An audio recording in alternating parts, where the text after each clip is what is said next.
नमस्कार, मैं हूँ प्रतिभा चंद्रन और नवभारत के महाराष्ट्र का महासंग्राम इस विशेष कार्यक्रम में आप सभी का स्वागत है। हम पूरे महाराष्ट्र में जा रहे हैं, जगह जगह पर जा रहे हैं, लोगों से बात कर रहे हैं, पार्टी कार्यकर्ताओं से बात कर रहे हैं और मेरे जो स्थानिक सहकारी है, सहयोगी है, वो भी इन लोगों के साथ में जुड़े हुए हैं, वो भी बात कर रहे हैं। अभी मैं माइक सौंप रही हूँ दुर्गेश पाठक, जो हमारा पालघर का प्रतिनिधि है, मेरा सहयोगी है उसको। और दुर्गेश इन लोगों से यहाँ के मुद्दों पर बात करेंगे, चुनाव के क्या मुद्दे हैं, लोगों की क्या भावना है, ये पार्टी के कार्यकर्ता क्या अभी सोचते हैं आने वाले चुनाव में। बिल्कुल 1 महीने के अंदर चुनाव तो हो चुके होंगे, नतीजे भी आ जाएंगे। दुर्गेश, बिल्कुल मैडम। क्या लगता है आपको? चलिए जनता से पूछ लीजिएगा। बिल्कुल मैडम। चुनाव की तारीखों का ऐलान हो चुका है मैडम, अब लोगों के बीच में उतर चुके हैं, जनप्रतिनिधि साथ में जुड़े हुए हैं। एक बार फिर से हम सभी का स्वागत करते हैं। इस समय हम खड़े हैं बोईसर विधानसभा क्षेत्र में। चुनावी महासंग्राम में नवभारत की टीम की तरफ से लगातार कवरेज जारी है। सवाल लेंगे जनता के प्रतिनिधियों के बीच में, क्या कहना चाहते हैं इस बार जो बोईसर विधानसभा चुनाव होने वाला है। मनसे ने भी एक बड़ी भूमिका रख दी है, उनके खुद के आमदार खड़े होने वाले हैं पालघर विधानसभा क्षेत्र में। क्या तैयारी को लेकर उतरने वाले हैं आप लोग? देखिए, आपके माध्यम से मैं कहना चाहता हूँ कि अभी तक हमारी दूसरी यादी जाहिर हुई है, उसमें 45 आमदार सीट हमने लड़ रहे हैं। थोड़े कल या परसों में और एक लिस्ट आएगी, शायद उसमें बोईसर, पालघर, विक्रमगढ़ और ढाणू ये भी हो सकती है, क्योंकि जनता भी हमारे पास देख रही है। यहाँ पे स्थानिक बोईसर विधानसभा का जो आमदार है वो सिटी का है, उनके ऊपर हाथ बीजेपी और शिंदे गढ़ का है, क्योंकि वो सत्ता में शामिल है। सब मिली भगत करके इस पालघर वासियों को नोच रहे हैं। रास्ते हाईवे पे ऊपर एक्सीडेंट हो रहे हैं, जाने जा रही है। इसके लिए पूरी जिम्मेदार ये सब जनता।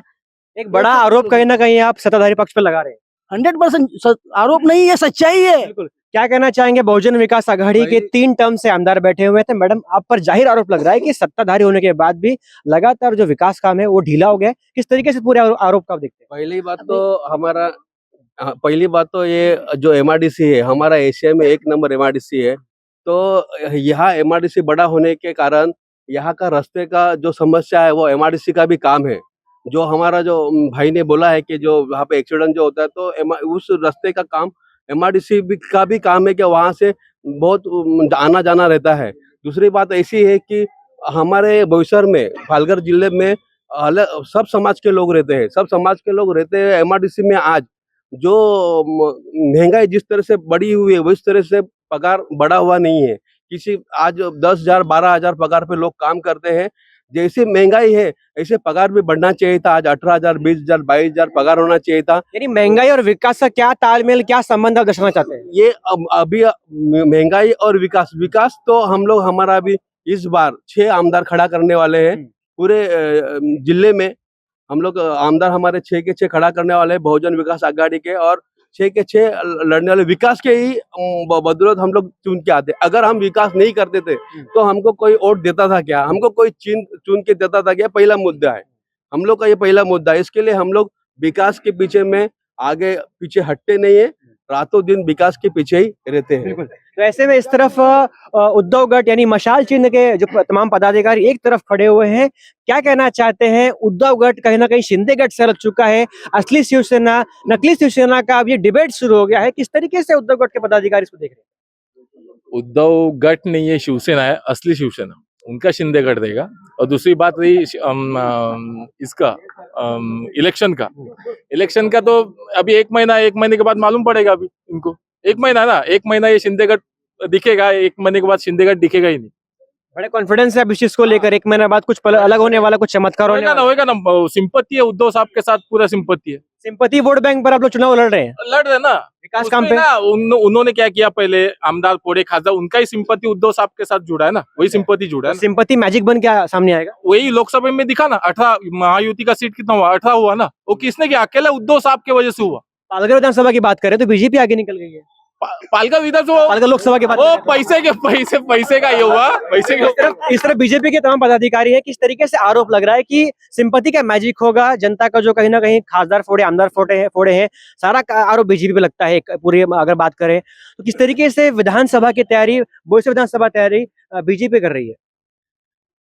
देखिए दुर्गेश जी, ये आरोप प्रत्यारोप होने वाले ही है। अभी गणेश नाइक जी का लड़का तुतारी बजाने के लिए गया है। अभी नारायण साहब का लड़का धनुष्य बाण पे गया है। तटकरे साहब का लड़का कमल में आ रहा है, ये सब किधर न किधर होने वाले है, फोड़ा फोड़ी ये सब चलने वाला है। वो खुद का विकास करने के लिए हर एक आदमी दौड़ रहा है, लेकिन बोईसर का जो विकास चालू है, अभी आप यहाँ पे क्यों आए? इधर MIDC बसा है, इसके लिए आप आए। 73 में इधर MIDC आया, MIDC आया इसके लिए ये सब एरिया जो है पंचकृषि बोलेगा, वो पंचकृषि में सबको रोजगार मिला, ये मिनी भारत जैसा हो गया। वैसा ही अभी जो वाडवन बंदर यहाँ पे आया, मोदी जी ने इसमें प्रयास करके वाडवन बंदर का ओपनिंग किया, जन सुनावनी सक्सेस किया। ये सब करने के बाद अभी जो वाडवन का आजू बाजू का एरिया है, ये बोईसर से भी कई गुना 100 गुना बढ़ने वाला है। उनको भी अभी रोजगार मिलेगा, कितने सारे लोगों को रोजगार मिलेगा, ये सब होने वाला अच्छा विकास। और अभी ऐसा इन्हीं मुद्दों पर आप विधानसभा चुनाव लड़ने वाले हैं? यस हम यही विधानसभा इसके ऊपर लड़ने वाले हैं हम। बिल्कुल आगे बढ़ेंगे। एनसीपी अजित पवार गढ़ के पदाधिकारी मौजूद है, क्या कहना चाहते हैं आप लोग कि जो लगातार आप चुनावी कवरेज चालू है, महायुति का साथ है, अजित पवार दादा सम्मिलित है, किस तरीके से विधानसभा की तैयारी? हालांकि जो टिकट है पालघर विधानसभा की, बोईसर विधानसभा की, उसमें आपके अजित गढ़ का कोई समावेश नहीं है, मगर युति का साथ है। किस तरीके से इस पूरे विषय को देख रहे हैं? नहीं वैसा वो बातचीत चल रहा है। अभी हमको भी कम से कम 60 सीट तो मिलने वाली है। अभी 2 दिन में सब डिक्लेयर होंगे। विक्रमगढ़ शायद हमको मिलेगा ही मिलेगा। अच्छा, इसकी तैयारी में आप लोग जुटे हुए हैं। Yes. क्या कहना चाहेंगे? सत्ताधारी शिवसेना शिंदे गठ, आपको आरोप लगा है कि आप नकली शिवसेना या शिंदे गठ है, किस तरीके से इस टिप्पणी पर आप कमेंट करना चाहते हैं? इनको थोड़ा सा आप बता दीजिए। सुप्रीम कोर्ट के आदेश है, और सुप्रीम कोर्ट के आदेश में जो सुप्रीम कोर्ट ने आदेश जो किया है, उसमें उद्धव बाला साहेब ठाकरे शिवसेना के आगे लिखकर आया है, और हमारे यहाँ सिर्फ शिवसेना लिखकर आया है। हमारे यहाँ कोई शिंदे गठ लिखकर आया नहीं है। हमारे यहाँ कोई शिंदे गठ लिखकर आया बड़ा आरोप लगता है शिवसेना शिंदे गठ के ऊपर कि पक्ष चुरा लिया, सत्ता चुरा ली, चिन्ह चुरा लिया। इन तमाम चोरी के आरोपों पर किस तरीके से इस विषय को देखते हैं आप? अभी क्या है, इनको और कुछ काम नहीं है, बिल्कुल काम नहीं है इनको। बस झूठा चोर ये वो खोखा विकास सब बोलते रहते हैं। मैं इतना बोलना चाहता हूँ कि शिवसेना का जो बाला साहब है, बाला साहब ये इनकी संपत्ति नहीं है। बाला साहब इस महाराष्ट्र की नहीं, पूरा देश की संपत्ति है। तो बाला साहब चोरा, बाला साहब को चोरा, फोटो चोरा, बाप चोरा। और जो बाप नहीं संभाल पाया, तुम बाप नहीं संभाल पाते, तो बाप नहीं संभाल पाते तो तुम क्या संभालेंगे महाराष्ट्र? अरे सर, महाराष्ट्र घर में बैठ के संभाला और पूरा महाराष्ट्र का वाट लगा दिया। सब प्रोजेक्ट जितने थे जो केंद्र से सरकार से आया वो पूरा बंद कर दिया।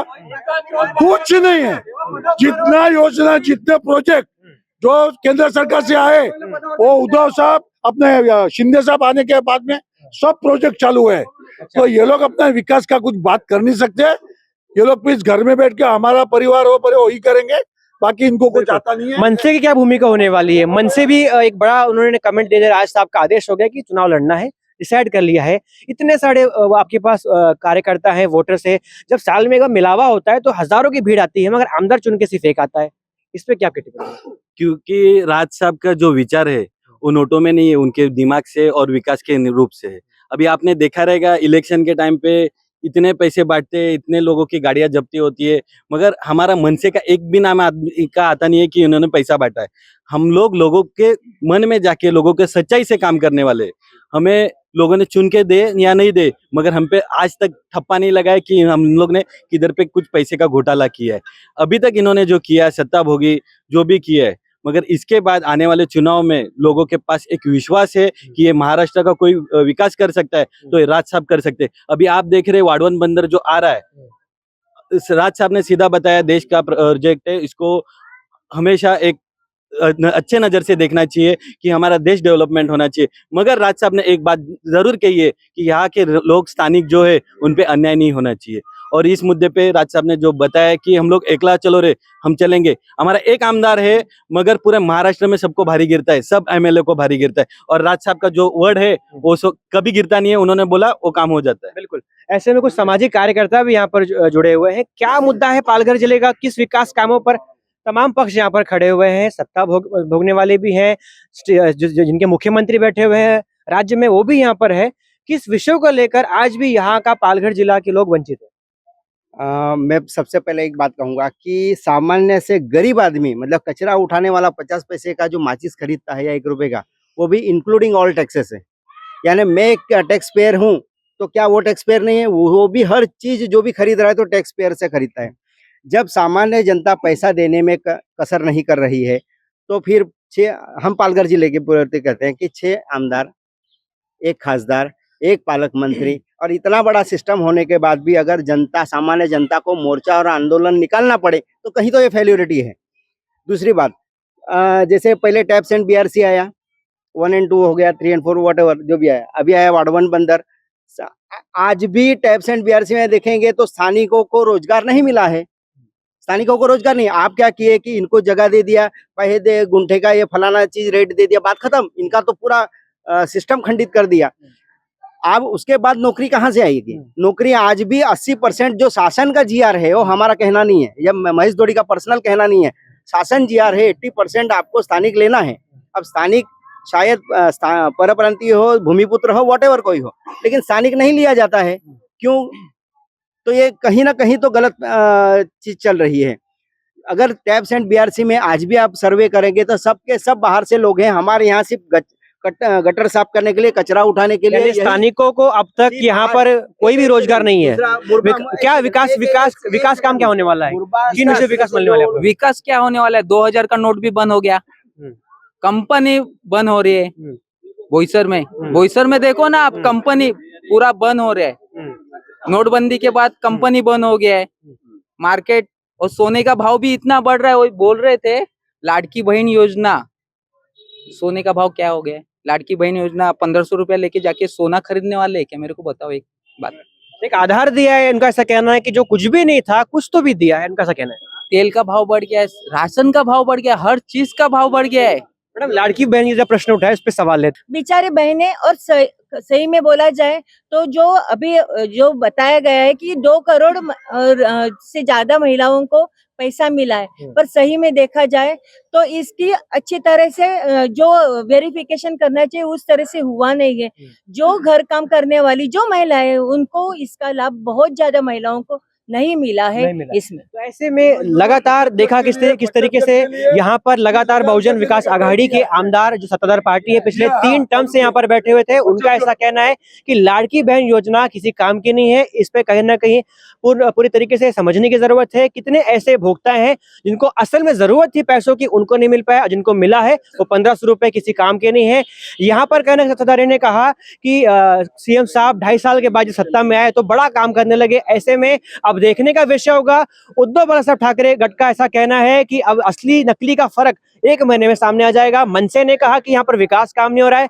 भाजपा का ऐसा कहना है कि सबको अपना अपना विकास करना है, मगर देश का विकास से भाजपा सोच रही है। ऐसे में नागरिक के तौर पर, वोटर के तौर पर क्या आपकी भूमिका है? प्रमुख तौर पर पालघर विधानसभा सीट को लेकर, पालघर जिले के विकास के मुद्दों को लेकर कमेंट बॉक्स में लिख के बताइए।